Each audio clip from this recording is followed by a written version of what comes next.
things might be getting better for WWE because tonight we saw consistency. We saw great storytelling. We saw great in-ring experience. WWE Thunderdome so far looking to be pretty positive. And yes, Roman Reigns is the new WWE Universal Champion, which is a very, very big deal, and we're going to talk about it in today's video. My name is Ango. This is Destination Pro Wrestling. Thank you guys for stopping by. If you want more pro wrestling news, analysis, rumors, all that good stuff, guys, click that subscribe button and drop a like on this video if you want more. My videos might be looking a little bit different right now, and that's mainly because my PC died. I'm not going to go and make an update video on this, but just letting you guys know, I got to go get a new PC. If you guys know anything about building PCs and you guys want to help me out, leave a comment down below. I would love to talk to you. But with that being said, guys, yeah, Roman Reigns is the new WWE Universal Champion, and I think WWE is on a roll, which is really crazy considering I tuned out of wrestling during this pandemic because wrestling has sucked. It sucked. It lacked star power. It lacked energy. It lacked creative direction. It lacked consistency. It lacked a lot of stuff. And honestly, it wasn't just WWE. AEW is also included when it comes to that opinion of mine. But tonight shows a lot of good progress. And honestly, since SummerSlam, I can really give a lot of kudos to WWE because it seems like we are truly going in the right direction. Now, I do have some things where I'm a little bit concerned, and we're going to talk about that in a moment. But let's talk about Roman Reigns winning this championship. And it all starts with his new character work. Roman Reigns is a heel. He is edgy. He literally does what he says he's going to do. And I'm getting Brock Lesnar vibes from Roman Reigns, which is fantastic considering that Brock Lesnar's nowhere to be seen. Roman Reigns needed some character change, and this is pretty much looking like perfection. So WWE, as you guys know, had Roman Reigns return at SummerSlam. Just this past weekend on SmackDown, Roman Reigns was revealed to be a Paul Heyman guy. Tonight, he takes the belt away from Bray Wyatt. And this match was a pretty good match. It wasn't long. Main event ending at like 9:30 p.m. Eastern time is always a good sign because we're not being flooded with pro wrestling matches and boredom. I think the shorter pay-per-views and the shorter in-ring stuff, I think it flows very good. The energy with the Thunderdome, everything is coming out pretty good. Braun Strowman and Bray Wyatt having a really nice match in general, just back and forth, brutally beating the shit out of each other, breaking down the commentator table, and one of my favorite spots in pro wrestling. It doesn't matter how many times it's done. I'm always going to love it. They did the superplex off of the top of the turnbuckle, broke down the ring. Roman Reigns makes his way down to the ring, signs the contract for the triple threat match, walks down to the ring with a steel chair, has a little bit of an issue immediately because he goes for the pin. Bray Wyatt, looking like a beast, absolutely kicks out twice. Tries to pin Braun Strowman, obviously kicks out. Bray Wyatt hits him with the mandible claw. Roman Reigns does something that Roman Reigns would never do and hits The Fiend with a low blow. This right here, this little sequence gets Bray Wyatt out of the title picture. It gets him out of the finish, and it makes sense. Roman Reigns then connects with a spear to Braun Strowman and gets the 1-2-3. He wrecks everyone and leaves. Very, very good creative stuff by WWE here. Yes, 1 week title reign by Bray Wyatt. Probably not the most favorable thing, but let's keep in mind, we knew he was not going to take the pin here. We knew WWE was smart enough to not ruin The Fiend. They did not ruin The Fiend. I'm cool with it.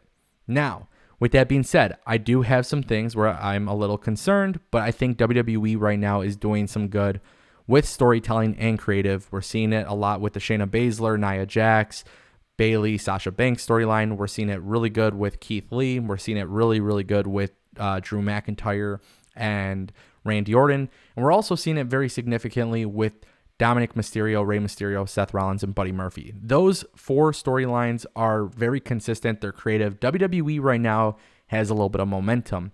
But the one thing I'm very, very curious about, there's 2 things actually. Alexa Bliss was shown on the screen backstage, again, kind of mimicking the Harley Quinn ponytails. She was analyzing the match from backstage, but there was nothing else. WWE might be doing a slow burn here, but I don't know which direction WWE is going to go here. I do think long term, the main event for WrestleMania next year is not going to include The Fiend. So I would like to see that pay off relatively soon before they drop it, because we're all intrigued to see what it's going to be, and we don't know what it's going to be. But they did show her on the screen. There was just no other reveal. There was nothing else to it, which is a little bit concerning. Another thing tonight, we did not see any reveal of Retribution. I think everybody at this point was predicting, because of Roman Reigns and Paul Heyman being aligned, maybe we would see Retribution together. We didn't get that. We didn't see that. We didn't get any mention of it. It was just a very weird thing that WWE, I just don't know if WWE knows what they're doing with Retribution, and I'm afraid they're going to drop the angle. Those two things kind of raise some eyebrows for me, and I hope that we get some sort of payoff. What's beautiful is that we have storylines within storylines, and WWE right now is doing a good job creatively. Now, during this entire pandemic, that hasn't been the case. So when I say that they've been doing a good job creatively, I'm really talking about, aside from the Dominic Mysterio and Rey Mysterio storyline with Seth and Buddy Murphy, because that's been going on during this pandemic. That's always been good. But aside from that, there's nothing that's been really special until SummerSlam. SummerSlam felt like a real nice breath of fresh air, and we kind of got a glimpse of that with what's going on Raw and SmackDown. So with that being said, I truly don't know the direction WWE is going to go here with Roman Reigns, but I really, really hope that they keep him away from Bray Wyatt. I've said this before, Bray Wyatt doesn't need the belt, and I don't want to see him pick up any more losses. This loss does not hurt Bray Wyatt, but it's also important to make sure that Bray Wyatt continues some momentum. He has none, because after a 1-week title reign, he has no momentum. Even though they didn't ruin him here, I just don't know what's next. So what is next for Roman Reigns? I don't think we're going to see him a lot. Personally, I think that's why he's with Paul Heyman. I think it makes sense. It's going to keep things fresh. It's going to keep things intriguing. And I'm very, very curious to see what they're actually going to do with Roman Reigns. With that being said, I love lengthy championship reigns. We didn't get that with Braun Strowman. We didn't get that with The Fiend. But I think we're going to get that with Roman Reigns. I'm calling it now, WrestleMania next year. Hopefully it's in LA with fans in attendance. We don't know what's going to happen, obviously. But I want to see Roman Reigns defend the belt against Big E. I think it makes sense as a heel. Roman Reigns is going to be completely over as a heel. Big E winning the Universal Championship. I think it's the right time to do it. WWE can do it very well. It's going to be very exciting. And I know WWE right now, if they carry this momentum into next year and they utilize the Thunderdome, regardless of what goes on with COVID, I think WWE has something very special and they can pull that off. Also, a wild card. A lot of people aren't talking about it. It's almost like they forgot.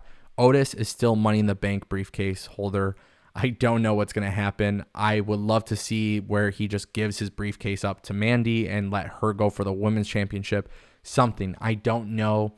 It's just at this point, like, I love Otis. I think Otis is great. I just don't know how you could put him in the title picture without him unsuccessfully losing. You know, I don't think he could successfully pin Roman Reigns for the belt, and I don't know there's a way to do it unless for some reason Otis is the leader of Retribution and they all gang up on Roman Reigns. I don't know. See, that's the thing with WWE right now. As good as things are these last 2 weeks, you just don't know. Things are unpredictable. Things get dropped. And it's crazy. You kind of scratch your head sometimes. But we do know that Roman Reigns is the new WWE Universal Champion. I'm excited to see what happens. I want to know what you guys think. Let me know in the comment section down below. My name is Ango, Twitter @AngoDPW, and I'll see you guys next time. Peace.